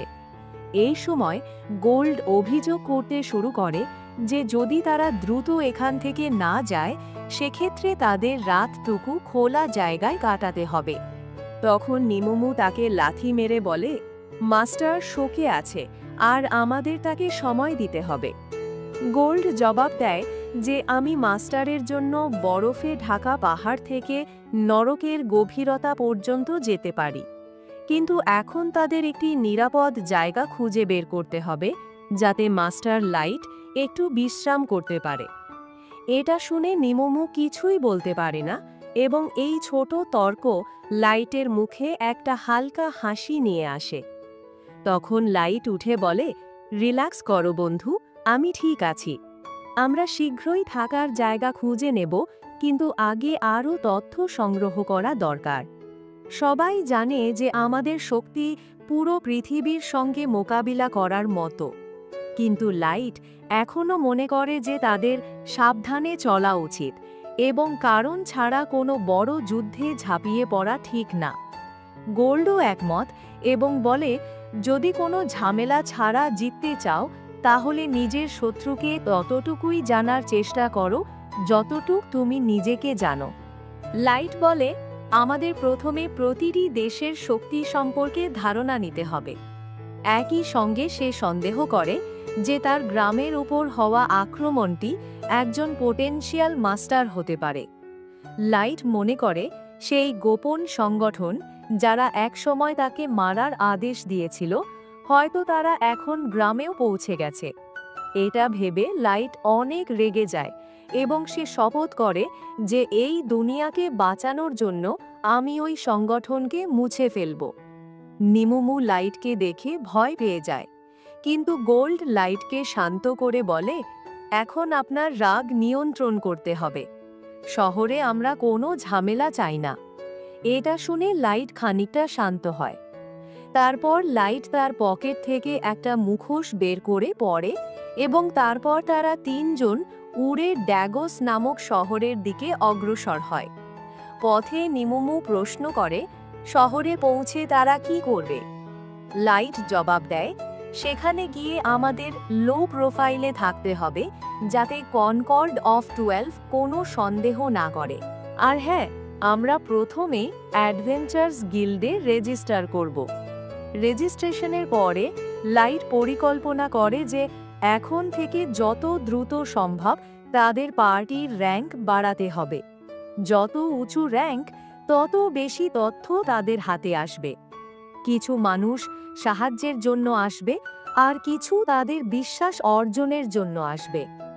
গোল্ড এই আইডিয়া চমৎকার বলে মনে করে, কিন্তু সে বলে এখন থেকে পায়ে হেঁটে চলব, না হলে আমরা যদি এমনই উড়তে থাকি তাহলে তো সবার চোখ আমাদের দিকে পড়বে। লাইট হেসে সম্মতি জানায় এবং তারা তিনজন পায়ে হেঁটে চলতে শুরু করে। তারা জঙ্গলের পথ দিয়ে যাচ্ছিল, তখন সামনে থেকে কারো আওয়াজ শোনা যায়, যেন ঝগড়া চলছে। তারা কাছে গিয়ে দেখতে পায় যে কয়েকজন ডুয়ার্ফ এক পুরুষকে এবং তার ছোট মেয়েকে চারদিক দিয়ে ঘিরে রেখেছে তাদের লুটে নেওয়ার জন্য। তখনই ডুয়ার্ফদের নজর পড়ে গোল্ডের ঝকঝকে আর্মারের ওপর এবং তারা তিনজনকে বেরিয়ে আসতে বলে। লাইট হাসে এবং সঙ্গীদের আদেশ দেয় এই ছোট গুন্ডাদের খেয়াল রাখতে। নিমুমু এক পলকে সকল ডুয়ার্ফকে দড়ি দিয়ে বেঁধে ফেলে এবং সেই লোক কৃতজ্ঞতায় লাইট ও তার টিমকে ড্যাগাস শহরে পৌঁছে দেওয়ার অফার দেয়। তার ছোট মেয়ে অবাক ও খুশি, কারণ সে কোনো মানুষকে কখনো ডুয়ার্ফকে হারাতে দেখেনি। লোকটাও স্বীকার করে যে এমন শক্তিশালী মানুষ খুব কম দেখা যায়। তিনি জিজ্ঞাসা করে, তোমরা কি কোনো বিখ্যাত অ্যাডভেঞ্চারার্স পার্টি? লাইট হেসে বলে, এখনো আমরা রেজিস্টারও করিনি। এটা শুনে লোকটা বলে, তুমি সঠিক জায়গায় এসেছো। ড্যাগার শহর ডোয়ার্ফ রাজ্যের সীমান্তে অবস্থিত, তার জন্য এখানে অসংখ্য ডানজেন্স ও অ্যাডভেঞ্চারার্স আছে, তাই ঝগড়াও বেশি হয়। শহরটি মানুষের মধ্যেও বেশ প্রসিদ্ধ, তবে অনেক জায়গায় মানুষের সাথে বৈষম্য করা হয়। তাই আমি নিজে একটা ইন খুলেছি, যেখানে সব জাতির লোককে সম্মান দেওয়া হয়। শহরের গেটে পৌঁছলে লাইট ও তার দল গাড়ি থেকে নেমে যায়।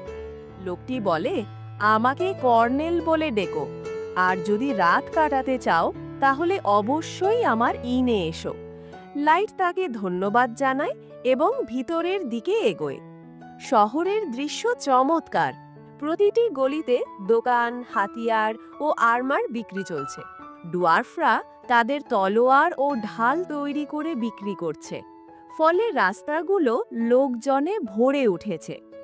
এগুলো দেখতে দেখতে লাইট ও তার দল অ্যাডভেঞ্চারার্স গিল্ডের দিকে এগোয়। ভিতরে পৌঁছে তারা একটি বড় হল দেখে, যেখানে চারপাশের মানুষ কোয়েস্ট বোর্ডের কাছে ভিড় করে আছে।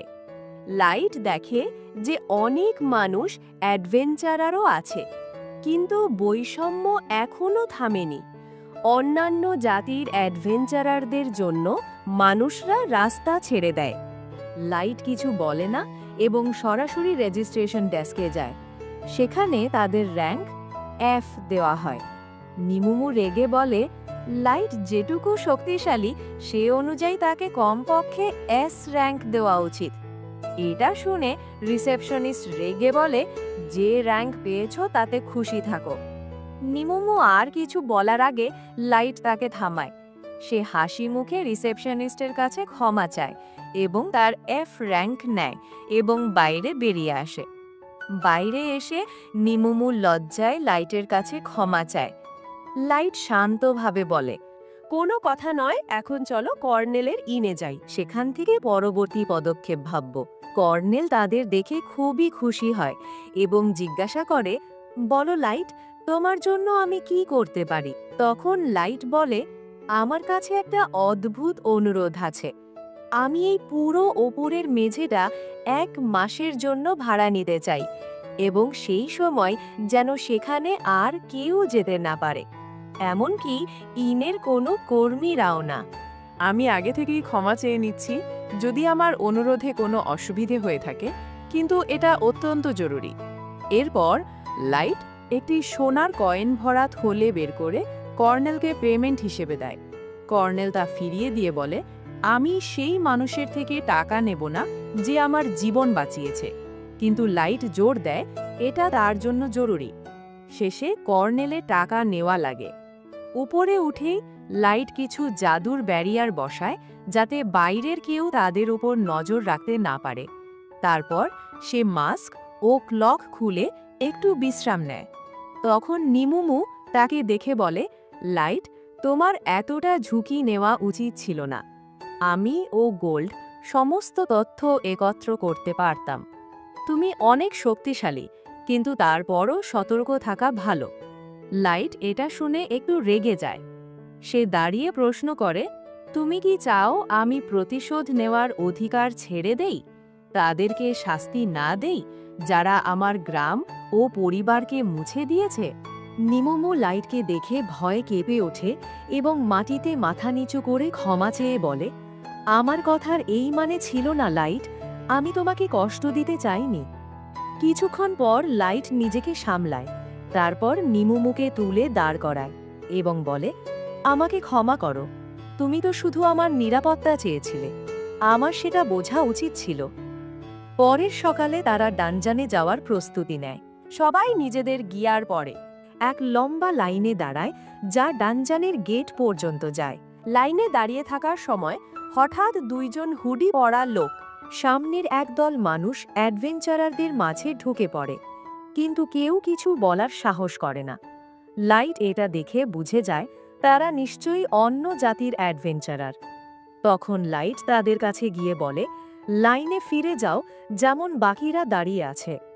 তখন এক হুড পরা লোক রেগে লাইটের দিকে তাকিয়ে ভাবে, একজন মানুষ আমার সাথে এমনভাবে কথা বলার সাহস করল। তখন লাইট শান্ত গলায় বলে, যদি তুমি কোনো রাজপরিবারের সন্তান হও তবে তুমি হয়তো চাও না এখানে কোনো তামাশা হোক। কিন্তু সেই লোক রেগে তার তলোয়ার বের করতে যাচ্ছিল। তখন তার দলের আরেক সঙ্গী তাকে থামায়। তারা 2জন পিছনে ফিরে যায়, কিন্তু যেতে যেতে সেই লোক লাইটের দিকে আঙুল তুলে বলে, আমি তোকে পরে দেখে নেব। বাকি অ্যাডভেঞ্চারাররা লাইটকে ধন্যবাদ জানিয়ে বলে, আমাদের কারোর এত সাহস ছিল না যে ওদেরকে কিছু বলতে পারতাম। এরপর এক তরুণ অ্যাডভেঞ্চারার লাইটকে জিজ্ঞাসা করে, আপনারা কি কোনো সাপ্লাই আনেননি? এই ডানজানটা অনেক বড়, একে পরিষ্কার করতে কয়েক দিন লেগে যাবে, তাই আমরা সবাই ক্যাম্পের জন্য জিনিস নিয়ে এসেছি। কিছুক্ষণ পর সবাই ডানজানের ভিতরে ঢোকে, যেখানে নানা রকম প্রাণী ও দানব ভরা। লাইট প্রথমে চারপাশে তাকায় নিশ্চিত হতে যে আশেপাশে কেউ আছে কিনা। তারপর সে কনসিলমেন্ট ম্যাজিক ব্যবহার করে এবং ফ্লাইট ম্যাজিক অ্যাক্টিভ করে যাতে তারা 3জন অদৃশ্য অবস্থায় উড়ে ডানজানের গভীরে যেতে পারে। ওদিকে জঙ্গলের মধ্যে সেই হুডি পরা লোকটি এখন নিজের ক্লোক খুলে রাগে চিল্লিয়ে বলে, আমার নাম কাইডো, আমি সবচেয়ে কম বয়সী এলফ যে এলিট হোয়াইট নাইটসে জায়গা পেয়েছে। আমার শরীরে মাস্টারের রক্ত বইছে। কাইডো তার বিশাল তলোয়ার বের করে চারপাশের অর্কদের উপর ঝাঁপিয়ে পড়ে, তাদের মাথা ভেদ করে নিজের রাগ বের করে।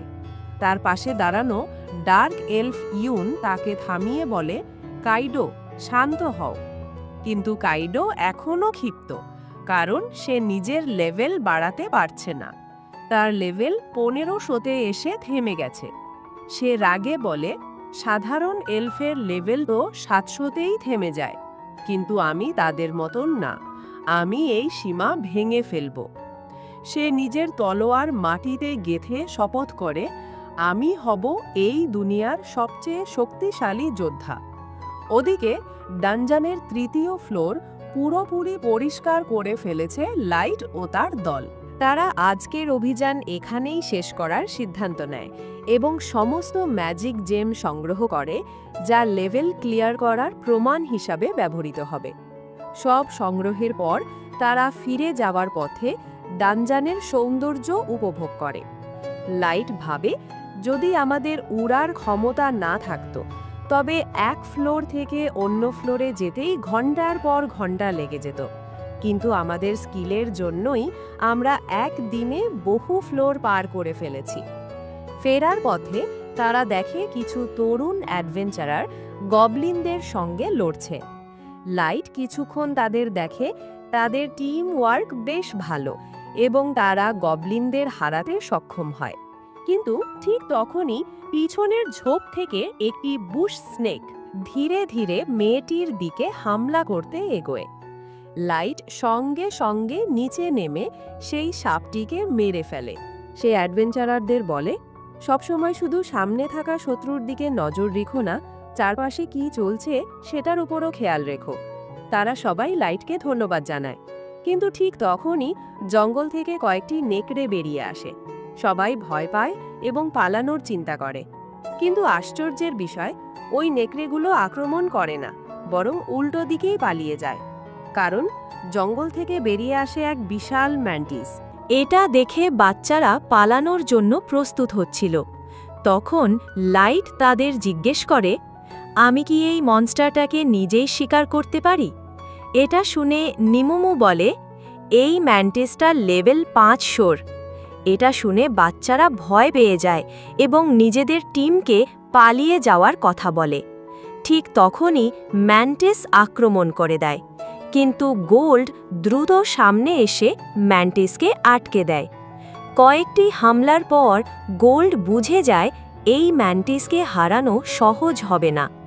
তখন লাইট সঙ্গে সঙ্গে ফায়ার অ্যারোর স্পেল ব্যবহার করে, কিন্তু এতে ম্যান্টিসের কিছুই হয় না। এটা দেখে বাচ্চাদের লিডার তার ম্যাজিশিয়ান সঙ্গী মিয়াকে সাহায্য করতে বলে, কিন্তু মিয়া তো লাইটকে দেখে অবাক হয়ে যায়, কারণ লাইট কোনো স্পেল না বলেই ম্যাজিক ব্যবহার করেছিল। তখন লাইট তাকে বলে, আমার প্রশংসা না করে লড়াইয়ের উপর মনোযোগ দাও। তখন গোল্ড বাচ্চাদের বলে, তোমরা ভালো করে দেখো যে কিভাবে অ্যাট্যাক আর ডিফেন্স একসাথে ব্যবহার করা হয়। ঠিক তখনই ম্যান্টিস আবার হামলা করে। এটা দেখে গোল্ড তার শিল্ড দিয়ে হামলা আটকে দেয় এবং ধাক্কা মেরে ম্যান্টিসের একটি ধারালো ব্লেড ভেঙে ফেলে, এবং তখনই গোল্ড দ্রুত এগিয়ে গিয়ে ম্যান্টিসের একটি পা কেটে ফেলে। তখন লাইট একসাথে বহু ফায়ার অ্যারোর হামলা করে। ম্যান্টিস সেগুলো থামানোর চেষ্টা করে, কিন্তু তীরগুলো মাঝপথে ঘুরে পেছন থেকে তার শরীরে গেঁথে যায়। মিয়া হতবাক হয়ে দেখে লাইট একসাথে 30টিরও বেশি হোমিং অ্যারো নিয়ন্ত্রণ করছিল। ভয়ে ম্যান্টিস পালাতে চায়, কিন্তু লাইট সামনে আগুনের দেওয়াল তৈরি করে তার পথ বন্ধ করে দেয়। ম্যান্টিস আগুনের উপর দিয়ে পালানোর চেষ্টা করে, কিন্তু ঠিক তখনই নিমুমু আকাশে লাফিয়ে নিজের ড্যাগারের এক আঘাতে সেই মনস্টারকে টুকরো টুকরো করে ফেলে। তারপর নিমুমু আনন্দে একটু বাড়াবাড়ি করে ফেলে, কিন্তু গোল্ড হেসে বলে, এভাবে বাচ্চাদের মতো আচরণ করো না, পুরো মূল্যবান মনস্টারের মেটেরিয়াল তো নষ্ট করে ফেললে। এটা শুনে নিমুমু ভয় পেয়ে যায়, আর বাচ্চারা এটা দেখে ভাবে লাইটের টিম এত ভয়ঙ্কর মনস্টারকে কত সহজেই হারিয়ে দিল। কিছুক্ষণ পর নিমুমু লাইটের কাছে ক্ষমা চায়, আর বাচ্চারা ম্যান্টিসের মধ্যে থেকে একটি নিখুঁত মনস্টার জেম পায়। গোল্ড খুশি হয়ে বলে, ভাগ্য ভালো, নইলে নিমুমুর এক আঘাতে এই জেমটাও ভেঙে যেত। তখন লাইট সেই কোর দেখে ভাবে, এটা গিল্ডে জমা দিলেই আমাদের র্যাঙ্ক বাড়ানো যাবে। বাচ্চারা জিজ্ঞেস করে, আপনারা কি র্যাঙ্ক বাড়ানোর সেই হাই র্যাঙ্ক অ্যাডভেঞ্চারার? লাইট হেসে বলে, আরে না, আমরা তো এখনও এফ র্যাঙ্কে। এটা শুনে সবাই অবাক হয়ে যায়। কিছুক্ষণ পর মিয়া তার ম্যাজিক দিয়ে বড় একটি পানির বল তৈরি করে, যাতে লাইটের দল পরিষ্কার হতে পারে। এরপর লাইট গিয়ে হাত ধোয়া শুরু করে এবং বাচ্চাদেরও এর জন্য ধন্যবাদ জানায়। বাচ্চারা হাসি মুখে বলে, এতে ধন্যবাদ দেওয়ার কি আছে, আপনি তো আমাদের জীবন বাঁচিয়েছেন। তারপর বাচ্চারা লাইটকে রাতে তাদের সঙ্গে থাকার আমন্ত্রণ জানায়, কারণ তখন অন্ধকার হয়ে যাচ্ছিল। প্রথমে লাইট রাজি হয় না, কিন্তু বাচ্চাদের লিডার বলে, আমার বোন মিয়া আপনার থেকে ম্যাজিক টেকনিক শিখতে চাচ্ছে। মিয়ার চোখ দেখে লাইট সম্মতি দেয় এবং সবাই ক্যাম্প ফায়ারের পাশে বসে খাবার খেতে শুরু করে। তখন লাইট মিয়াকে বলে যে তার বাবা মা মেজ ছিলেন এবং মিয়ার মধ্যেও ভালো ম্যাজিক্যাল ট্যালেন্ট আছে। মিয়া হেসে বলে, ভয়েসলেস স্পেলসের সামনে আমার ক্ষমতা এত বিশেষ নয়। এটা শুনে তার ভাই জিজ্ঞেস করে, আসলেই কি চ্যান্টলেস কাস্টিং এত বড় ব্যাপার?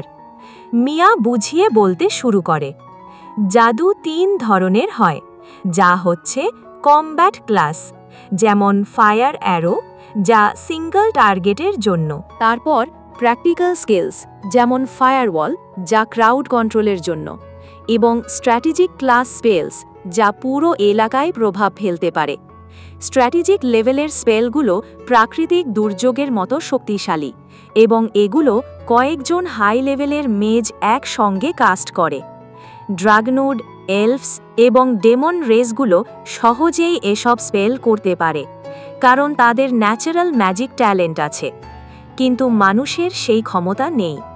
তাই মিয়া বলে, লাইট একজন ওয়ার্ল্ড ক্লাস প্রডিজি, কারণ সে কোনো মন্ত্র না বলেই স্পেল করতে পারে, অথচ সে একজন সাধারণ মানুষ। গোল্ড তার কথা শুনে মাথা নাড়ে এবং লাইট হেসে ফেলে। রাতে সবাই শান্ত হয়ে গেলে মিয়ার ভাই বলে, লাইট, তোমার কাছে অনেক শক্তি থাকা সত্ত্বেও তুমি ভিতর থেকে একজন ভালো মানুষ। বোনকে খুশি করতে সে আরও বলে, মিয়া, তুমি অবশ্যই সফল হবে যখন তুমি ডাচি ম্যাজিক স্কুলে ভর্তি হবে। এটা শুনে মিয়া একটু লজ্জা পায়। তখন লাইটের ডাচি সম্পর্কে কৌতূহল জাগে, কারণ এটি 9টি ভিন্ন রেস মিলে তৈরি করা এক ইউনিয়ন। তখন লাইট বলে, যদি মিয়া সেই বিশ্বের সেরা ম্যাজিক স্কুলে ভর্তি হতে পেরে থাকে, তবে সে সত্যিই খুব ট্যালেন্টেড। মিয়ার ভাই জানায়, যদিও মিয়া ভর্তি হয়েছিল, কিন্তু সেখানে পড়াশোনা করতে পারেনি, কারণ আমার বাবা মা যারা মিয়ার ফি দিতেন তারা এক মহামারীতে মারা গেছেন। বাবা মা মারা যাওয়ার পর আমরা গিমারা ও ওয়ার্ডির সঙ্গে মিলে একটি অ্যাডভেঞ্চারিং পার্টি তৈরি করে অর্থ উপার্জন শুরু করি। আমার মনে আশা আছে, একদিন আমি মিয়াকে ডাচি একাডেমিতে পাঠাবো এবং তার স্বপ্ন পূরণ করব। কিন্তু মিয়া নিজেকে বোঝা মনে করে বলে, সবার এত চিন্তা করার দরকার নেই আমার জন্য, শুধু নিজের খেয়াল রেখো। ভাই বোনকে একে অপরের খেয়াল রাখতে দেখে লাইটের তার ছোট বোনের কথা মনে পড়ে যায়। সে হাসি মুখে বাচ্চাদের বলে, তোমরা সবাই অনেক এগোবে, শুধু এভাবে পরিশ্রম করতে থাকো। লাইট মিয়ার ট্যালেন্টের প্রশংসা করে। লাইটের কথা শুনে মিয়ার মধ্যে একটু আত্মবিশ্বাস জন্মায়। কিছুক্ষণ পর মিয়ার ভাই লাইটকে জিজ্ঞেস করে, তুমি কেন অ্যাডভেঞ্চারার হয়েছ? লাইট ধীরে ধীরে তার পরিবারের কথা বলতে শুরু করে। নিমুমু বলে, এক আক্রমণে লাইটের পুরো পরিবার মারা যায়। সেই সময় লাইটের শরীরে আগুনের দাগও পড়ে। তাই আমরা লাইটের সঙ্গে যাত্রা করছি যাতে তার চিকিৎসা করা যায়। যখন লাইটের দুঃখজনক গল্প শেষ হয়, পরিবেশ হঠাৎ চুপচাপ ও ভারী হয়ে যায়। পরিবেশটা হালকা করতে গিমারা হঠাৎ প্রশ্ন করে, নিমুমু ও গোল্ড কি বিবাহিত? নিমুমু ঝটপট উত্তর দেয়, কি বাজে কথা বলছো? আমি এই মাথামোটা লোককে কখনো পছন্দ করব না। গোল্ডও বলে, আমারও তোমাকে পছন্দ হয় না, কারণ তোমার শরীর ও আচরণ দুইটাই বাচ্চার মতো। এটা শুনে গিমারা মনে করে হয়তো এবার তার সুযোগ হবে, এবং সে মজা করে নিমুমুকে প্রপোজ করে। নিমুমু বলে, আমার মন তো শুধু লাইটেরই। এটা শুনে গোল্ড মাঝখানে বলে ওঠে, যদি তুমি আমাদের মাস্টারকে টাচও করো তাহলে এটা হবে বিশ্বের সবচেয়ে বড় অপরাধ। এরপর আবার তাদের মধ্যে ঝগড়া শুরু হয়, যা সারা রাত চলতে থাকে। অন্যদিকে কাইডো একটি মনস্টারকে কেটে ফেলে। এটা দেখে ইউন তার প্রশংসা করে, কিন্তু কাইডো রেগে বলে, আমার লেজেন্ডারি তলোয়ার গ্র্যান্ডিয়াসকে এখানে এনেছি কি এই সব ঘাস কাটার জন্য?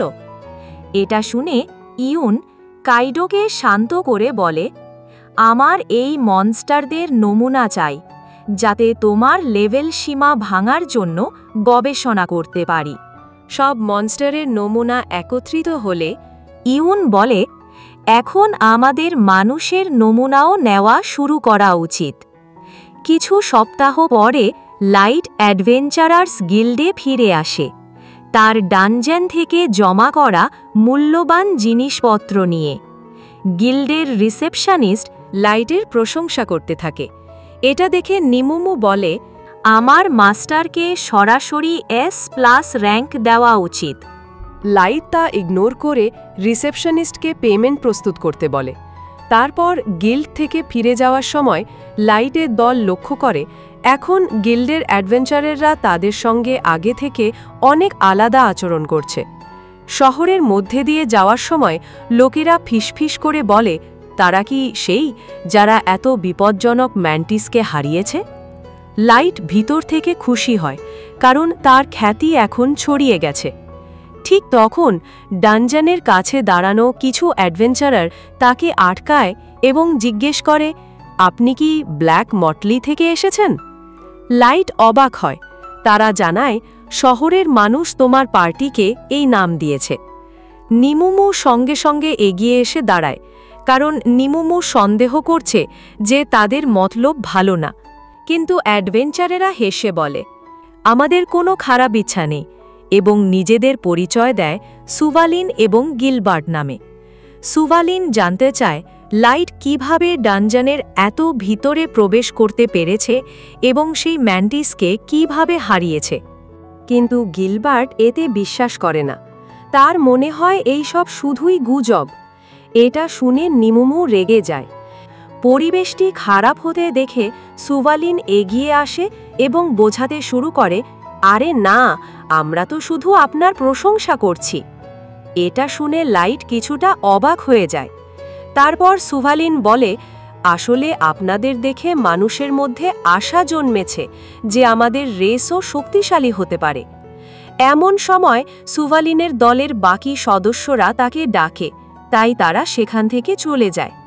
পাশে দাঁড়ানো অন্য রেসের অ্যাডভেঞ্চারাররা এই সব শুনে রেগে যায় এবং বলতে থাকে যে মানুষ শুধু স্বপ্ন দেখছে।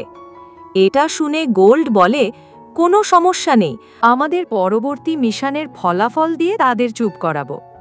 এরপর লাইটের দলের পালা আসে এবং তারা ডানজানে প্রবেশ করে। লাইট বলে, চলো সরাসরি 5th ফ্লোরে যাই।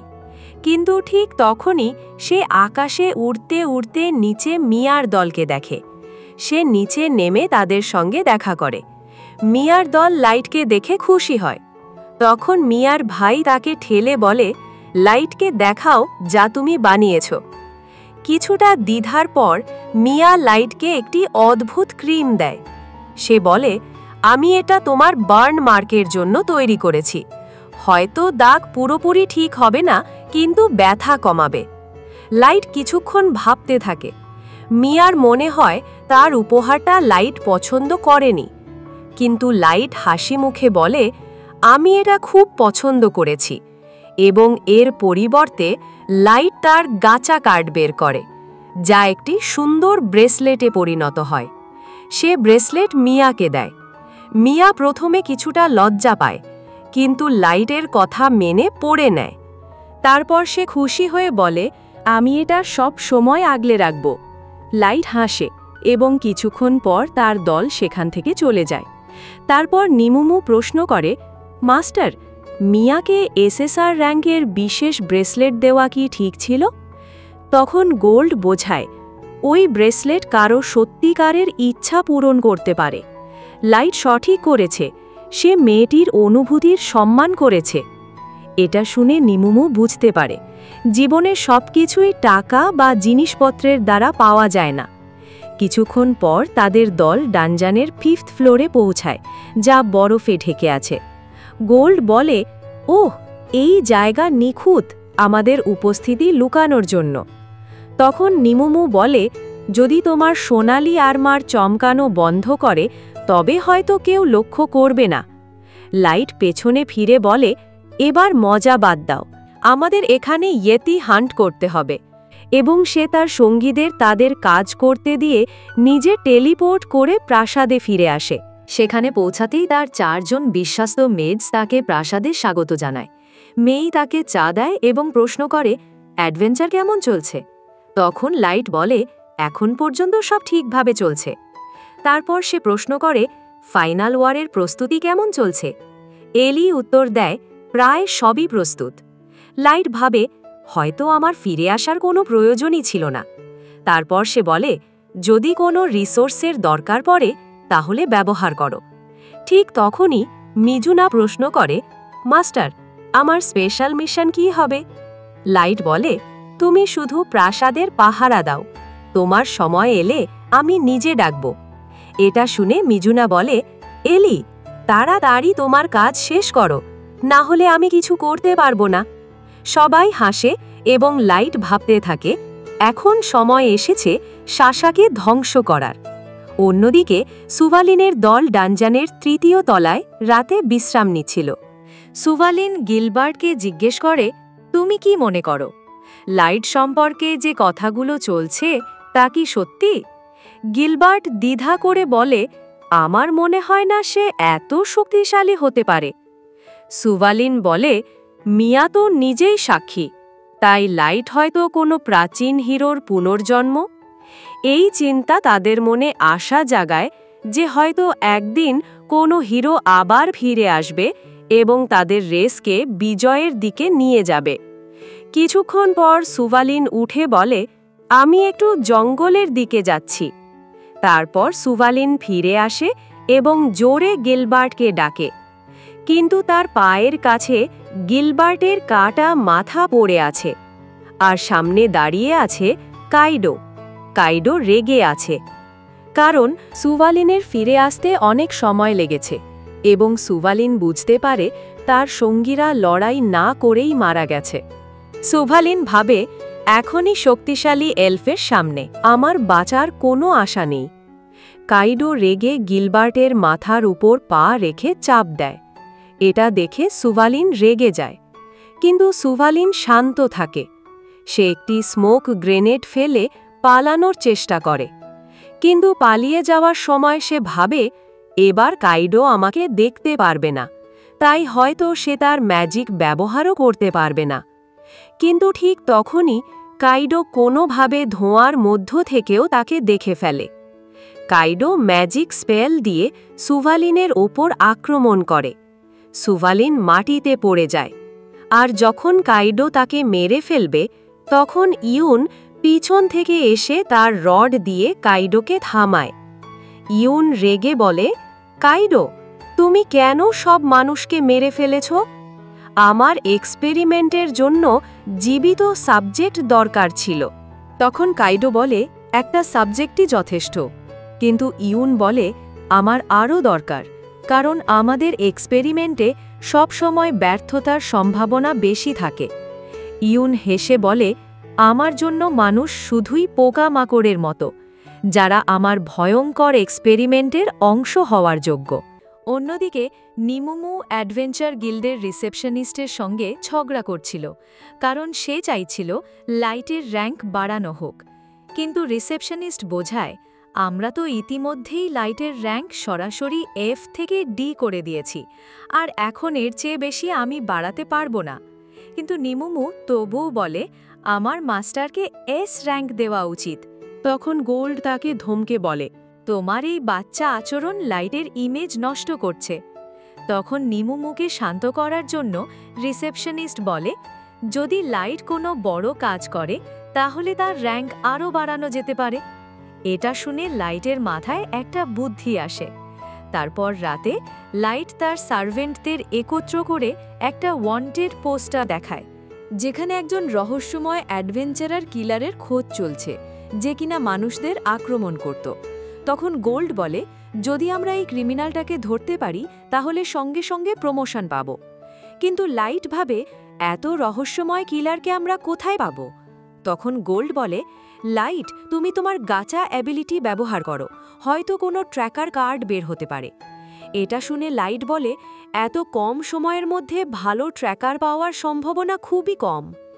এই সময় হঠাৎ তাদের রুমে একটা পোর্টাল খুলে যায়। লাইট অবাক হয়ে দেখে সেখান থেকে মিয়া অজ্ঞান অবস্থায় বের হয়, আর তার হাতে থাকা ব্রেসলেটটি ভেঙে টুকরো টুকরো হয়ে যায়। লাইট দ্রুত তাকে বিছানায় শোয়ায় এবং হিলিং স্পেল দিয়ে তার চিকিৎসা করে। মিয়া কিছুটা সুস্থ হলে লাইট সিদ্ধান্ত নেয় তার স্মৃতি দেখবে, কারণ মিয়া কথা বলার মতো অবস্থায় নেই। মিয়ার স্মৃতিতে লাইট দেখতে পায় মিয়ার পার্টি কিছু অ্যাডভেঞ্চারারদের সঙ্গে দেখা করেছিল, যারা মিয়ার পার্টিকে কিলার সম্পর্কে সতর্ক করেছিল। তারা ভেবেছিল হয়তো কোনো মনস্টারই মানুষদের টার্গেট করছে, কিন্তু অ্যাডভেঞ্চারাররা বলে ওই কিলার বিভিন্ন ধরনের ম্যাজিক স্পেল ব্যবহার করে। এর মানে সে মানুষ, কোনো প্রাণী নয়। আর হ্যাঁ, এই খবরটা অন্য মানুষদের জানিয়ে দিও। এটা বলে তারা ডানজান ছেড়ে বেরিয়ে যায়, যাতে তারা টার্গেট না হয়। এটা দেখে মিয়ার পার্টিও তখন ডানজান থেকে বেরিয়ে আসতে শুরু করে। তখন মিয়ার ভাই দেখে সবাই খুব ক্লান্ত এবং অন্ধকারও হয়ে গেছিল, তাই মিয়ার ভাই মাঝপথে ক্যাম্প বসাতে বলে। তখন হঠাৎ কিছু রহস্যময় লোক সেখানে উপস্থিত হয়ে জিজ্ঞেস করে, তোমরা এত রাতে এখানে কি করছো? বাচ্চারা কাইডোকে চিনে ফেলে, তাই মিয়ার ভাই কাইডোকে কিলার সম্পর্কে বলতে শুরু করে। ইউন ধন্যবাদ জানায়, এতে বাচ্চারাও খুশি হয়। কিন্তু তখন কাইডো বলে ওঠে, আমাদের কাজগুলো গোপন রাখা উচিত ছিল। এটা শুনে বাচ্চারা অবাক হয়ে যায়। দুই এলফ নিজেদের মধ্যে ঝগড়া শুরু করে, কারণ এখন তাদের তথ্য বাইরের লোকদের কাছে পৌঁছে গেছে। বাচ্চারা কিছুই বুঝে ওঠার আগেই কাইডো তার তলোয়ার বের করে ফেলে। এটা দেখে বাচ্চারা বুঝতে পারে কাইডোই সেই কিলার। তখন মিয়ার ভাই আর অন্য ছেলেরা মিয়াকে পালাতে বলে, আর নিজেরা কাইডোর মুখোমুখি হয়। কাইডো এটা দেখে রেগে ওঠে, আর যখন মিয়ার ভাই কাইডোর ওপর ঝাঁপিয়ে পড়ে, কাইডো নির্মমভাবে তার তলোয়ার মিয়ার ভাইয়ের পেটে গেঁথে দেয়। এটা দেখে মিয়া চিৎকার করে ওঠে, তার চোখের সামনেই তার ভাই মারা যায়। বাকি দুই ছেলেও কাইডোর ওপর ঝাঁপিয়ে পড়ে, কিন্তু কাইডো তাদেরও ভয়ানকভাবে আঘাত করে মেরে ফেলে। আর এটা দেখে ইউন রেগে কাইডোকে বলে, তুমি আমার টেস্ট সাবজেক্টগুলোকে মেরে ফেললে। কাইডো হেসে বলে, আমি কাউকে বাঁচতে দেই না যারা নিজের প্রাণ বাঁচানোর চেষ্টা করে, আর আমি কমপক্ষে এই মেয়েকে তো বাঁচিয়ে রেখেছি। তারপর কাইডো মিয়ার দিকে তাকিয়ে বলে, ইউন, তুমি চাইলে এই মেয়েটার সঙ্গে একটু মজা করতে পারো। এই কথা শুনে ঘৃণায় ভরে ওঠে এবং এখান থেকে চলে যায়। যখন কাইডো মিয়ার দিকে এগিয়ে আসে, তখন মিয়া কাঁপতে কাঁপতে বলে, আমার কাছ থেকে দূরে যাও।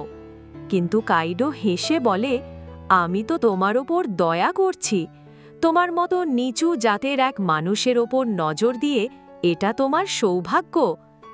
ভয়ে ভেতর থেকে ভেঙে পড়া মিয়া যখন প্রায় হাল ছেড়ে দিতে যাচ্ছে, তখন হঠাৎ এক দুর্বল কণ্ঠ শোনা যায়। ওটা তার ভাইয়ের। কাইডো পেছন ফিরে তাকালে অবাক হয়ে যায়, কারণ মিয়ার ভাই এখনও বেঁচে আছে। তার এই জেদ দেখে ইউনের মিয়ার ভাইয়ের প্রতি আগ্রহ জাগে। সে কাইডোকে বলে, আমার ওই ছেলেটাকে গবেষণার জন্য দরকার। এটা শুনে কাইডো থেমে বলে, ঠিক আছে, আপাতত মারব না।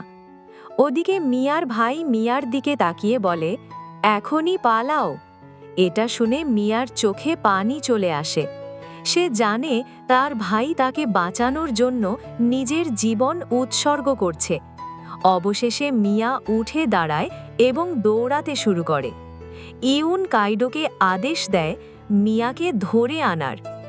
কাইডো যখন মিয়াকে ধরতে যাবে তখন মিয়ার ভাই আবার আক্রমণ করে, কিন্তু কাইডো সহজেই সেই আঘাত ডজ করে ফেলে। তখন ইউন মনে করিয়ে দেয় দুজনকেই জীবিত ধরতে হবে।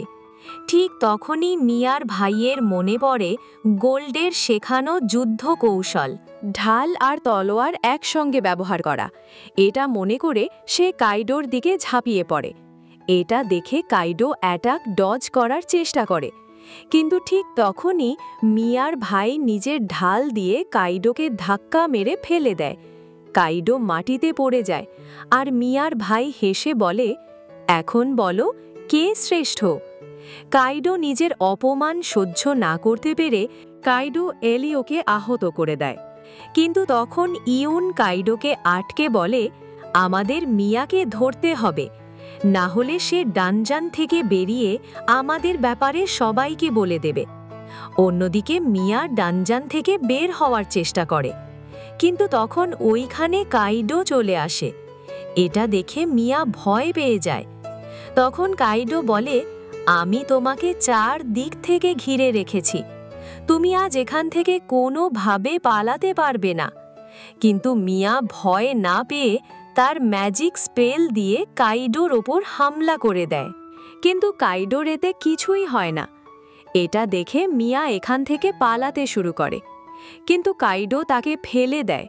কাইডো বলে, তোমার তো খুশি হওয়া উচিত যে তুমি একটা লেজেন্ডারি হিরোর সেবিকা হতে চলেছ। এটা শুনে মিয়া রেগে বলে, তুই কোনো হিরো না, তুই তো একটা লুজার যে কিনা শুধু দুর্বলদের ওপর অত্যাচার করতে পারে। এটা শুনে কাইডোর মনে পড়ে যায় যখন বাকি এলফ তাকে নিয়ে মজা করত। মিয়া বারবার কাইডোকে অপমান করতে থাকে। এতে কাইডো রেগে মিয়ার ওপর একটা ভয়ানক হামলা করে। আর ঠিক তখন মিয়া মন থেকে বলে, এখন যদি এখানে লাইট থাকতো। ঠিক তখনই তার হাতে থাকা ব্রেসলেট অ্যাক্টিভেট হয়ে তাকে লাইটের কাছে নিয়ে আসে। আর এই সব জানতে পেরে লাইট মিয়ার ব্রেসলেট হাতে নেয়। তখন গোল্ড আর নিমুমু লাইটকে বলে, আমরা এখন কি করব মাস্টার? লাইট কিছুক্ষণ চুপ থাকার পর বলে, আমাদের এখন বের হতে হবে। আর অন্যদিকে ইউন এলিওকে হিল করছিল। তখন ওইখানে কাইডো চলে আসে।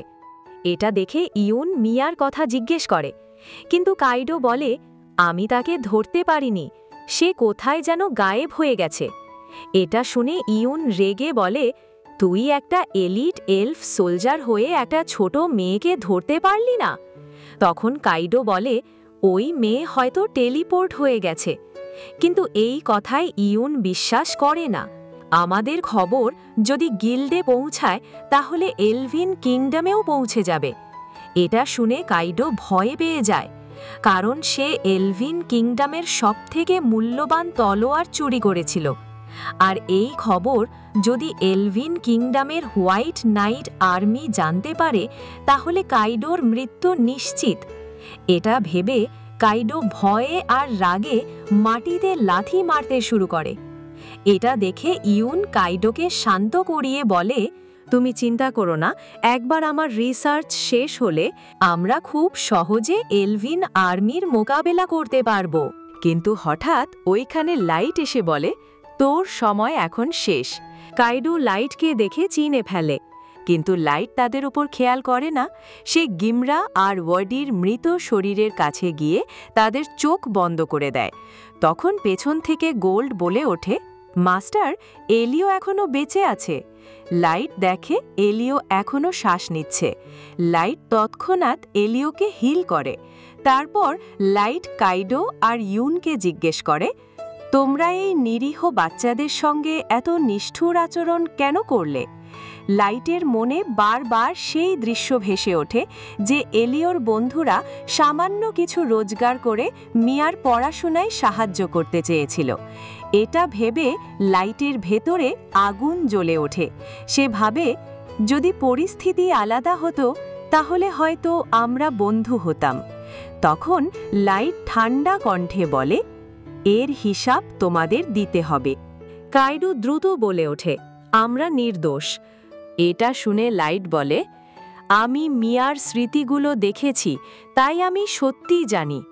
চিন্তা করো না, আমি এখনো অ্যাডভেঞ্চারার গিল্ডকে কিছু বলিনি। এ কথা শুনে কাইডো হেসে বলে, এর মানে ভাগ্য আবারও আমার পক্ষে, তাই এখনই তোকে মেরে ফেললে সব প্রমাণও মিটে যাবে। লাইট তাদের দিকে এগিয়ে বলে, তুমি আমার বন্ধুদের আঘাত দিয়েছ, এখন আমি তোমাকে মৃত্যুর থেকেও ভয়ানক কষ্ট দেব। এটা শুনে কাইডো রেগে বলে, একটা মানুষ আমার সঙ্গে এমনভাবে কথা বলবে? কাইডো তলোয়ার বের করে লাইটের দিকে ঝাঁপিয়ে পড়ে, কিন্তু লাইট শুধু তার স্টাফ তোলে আর কাইডোর আঘাত মাঝ পথেই থেমে যায়। এটা দেখে ইউন অবাক হয়ে তাকিয়ে থাকে।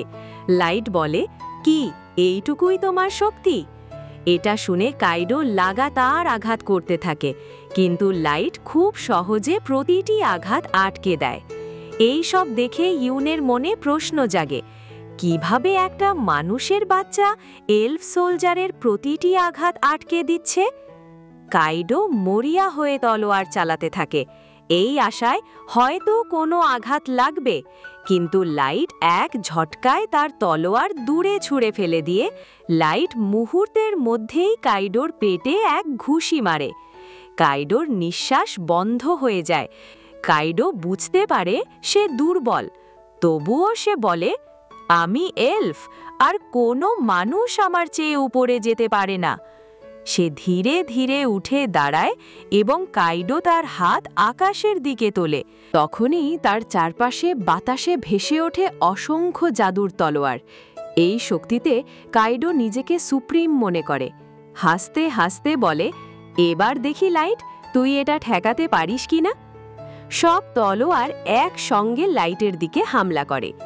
লাইট তৎক্ষণাৎ বাতাসে লাফিয়ে প্রতিটি আঘাত ডজ করে।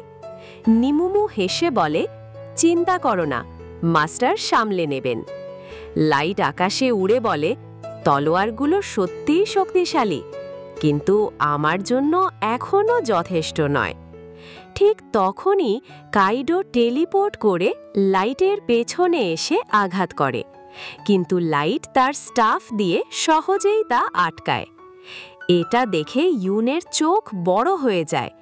সে ভাবে কাইডোর পুরো শক্তির আঘাত লাইট আটকে ফেলেছে, তাও আবার গ্র্যান্ডিয়াস নামের সেই কিংবদন্তি তলোয়ার দিয়ে।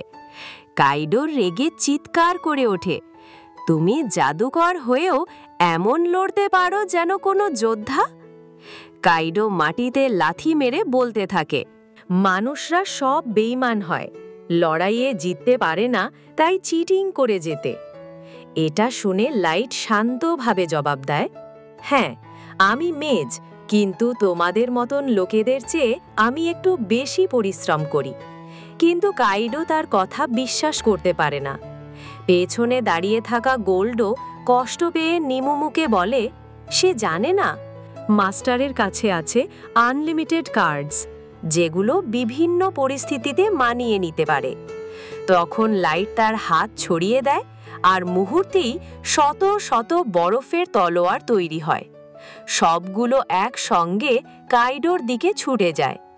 কাইডো তার গ্র্যান্ডিয়াস ঘুরিয়ে নিজের ডিফেন্স ক্লোন তৈরি করে, কিন্তু প্রতিটি ক্লোন বরফের তলোয়ারের আঘাতে ভেঙে চুরমার হয়ে যায়।